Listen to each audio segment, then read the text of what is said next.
Hai, hello, salam sejahtera Malaysia. Selamat datang ke channel Fels Lifestyle. Terima kasih kerana terus setia dan terus bersama di dalam channel ini. Tuan-tuan dan puan, pilihan raya negeri Sabah ke-17, pilihan raya negeri Sabah antara menjadi tumpuan seluruh rakyat Malaysia dan juga terutamanya di negeri di bawah Bayu. Kita mendengar ada parti ini akan tolak ini, parti ini akan menyertai ini, keluar daripada gabungan lah, macam-macam lah. Sekiranya Anda pernah mendengar JRS, PBS keluar, maafkan saya, STA, PBS keluar daripada JRS, ataupun warisan bergabung dengan JRS, ataupun warisan bergabung PHBN, silakan komen di bawah, saya pernah dengar. Oke, sebelum kita teruskan kepada isu kita hari ini, saya kongsikan kepada Anda, ini adalah produk molekul imun, molekul bijak. Apa kelebihan utama produk ini? Produk ini adalah untuk meningkatkan kekuatan imun badan kita sehingga 437%. Dengan kekuatan imun badan 437%, kita boleh menjadi sihat daripada dalam untuk melawan pelbagai jenis penyakit. Contohnya kencing manis, gout, darah tinggi, kolesterol, penyakit melibatkan hati, penyakit melibatkan jantung, perut, dan macam-macam lagi. Jadi saudara-saudara jangan tangguh lagi kalau itu untuk kesehatan Anda, untuk keluarga Anda dan rakan-rakan Anda. Sila berhubung dengan saya untuk dapatkan produk ini dengan segera. Saudara-saudara, JRS tolak kabar angin, STA keluar gabungan.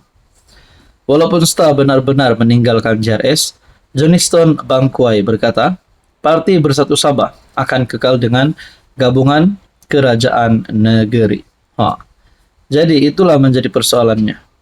Kalau JRS keluar, STA keluar JRS, bagaimana dengan JRS? Apa akan berlaku kepada JRS?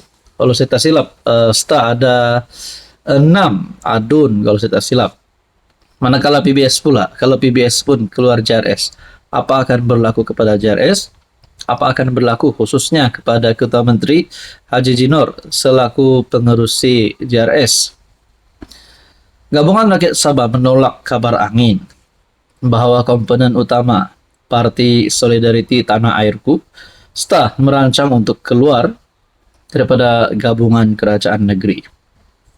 Merujuk klip video tular Presiden STA Jeffrey Kitingan berkata ia akan keluar daripada gabungan itu. Ketua Penerangan JRS Johnston berkata Presiden kesemua 8 komponen JRS telah bertemu pengerusi gabungan Haji Jinor pada Isnin, termasuk Jeffrey. Pada mesyuarat itu, Ketua Parti telah menyatakan semula komitmen mereka kepada JRS untuk memastikan gabungan berkenaan menang besar dalam PRN. Oke baik saudara-saudara, macam mana pula dengan gabungan yang lain? Adakah masih ada harapan untuk warisan? Untuk tidak bertanding solo? Mungkin bergabung bersama JRS? Mungkin bergabung bersama PHBN? Nah, semua ini menjadi persoalan.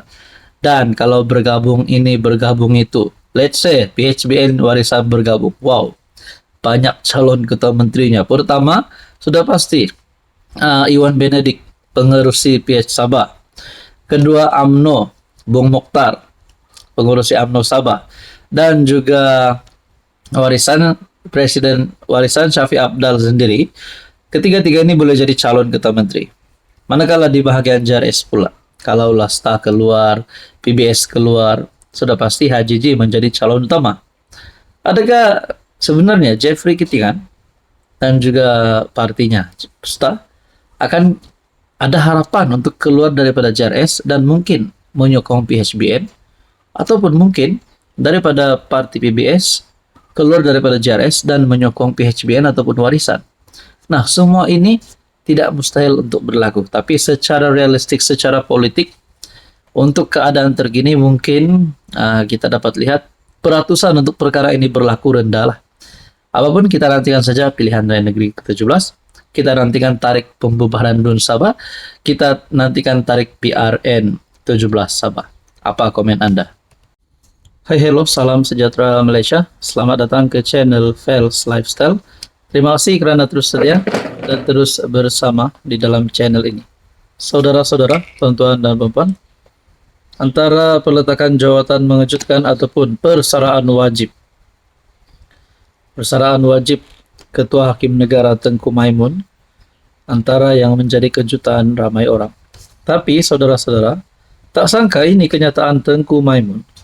Setelah bersara wajib daripada memegang jawatan sebagai Ketua Hakim Negara, menurut Tengku Maimun, kebebasan kehakiman kini terletak pada kerajaan dan pengganti beliau. Oke, sebelum kita teruskan, saya kongsikan kepada Anda. Ini adalah produk TF Molekul Imun Molekul Bijak. Apa kepentingan utama produk ini? Apa kesannya kepada badan kita? Produk ini mendidik imun badan kita menjadi bijaksana, meningkatkan kekuatan imun badan kita sehingga mampu melawan pelbagai jenis penyakit. Jadi penyakit apa yang boleh dicegah, yang boleh disembuhkan? Dengan pengambilan molekul imun molekul bijak ini, Anda boleh sihat daripada pelbagai jenis penyakit. Dengan kekuatan imun badan kita yang mampu melawan pelbagai jenis penyakit, contohnya gout, kencing manis, darah tinggi, kolesterol, penyakit melibatkan perut, penyakit melibatkan hati, jantung, dan macam-macam lagi. Sekiranya Anda berminat, Anda boleh menghubungi nomor yang tertera.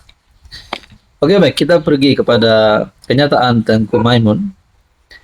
Tengku Maimun, Tuan Mat, yang baru bersara sebagai Ketua Hakim Negara, berkata dia kini menyerahkan tanggung jawab untuk mempertahankan kebebasan kehakiman kepada kerajaan dan bakal penggantinya. Menjadi wanita pertama menyandang jawatan Ketua Hakim Negara, Tengku Maimun mencecah usia 66 tahun. Umur wajib bersara bagi Hakim Kanan. Dia dilantik ke jawatan itu pada 2019 bagi menggantikan Richard Malanjum. Saya tidak lagi perlu memikul beban ini.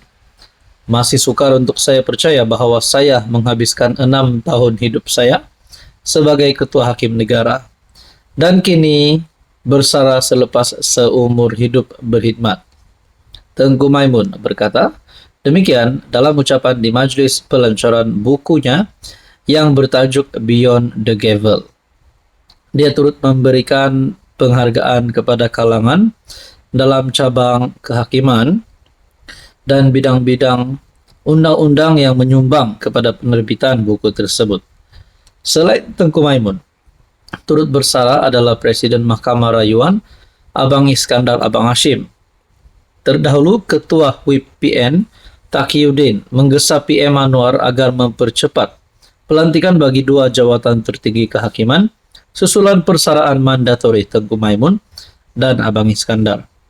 Taqiyuddin berkata amat janggal dan luar biasa apabila kedua-dua jawatan dipangku serentak oleh Hakim Besar Malaya Hasna Muhammad Hashim.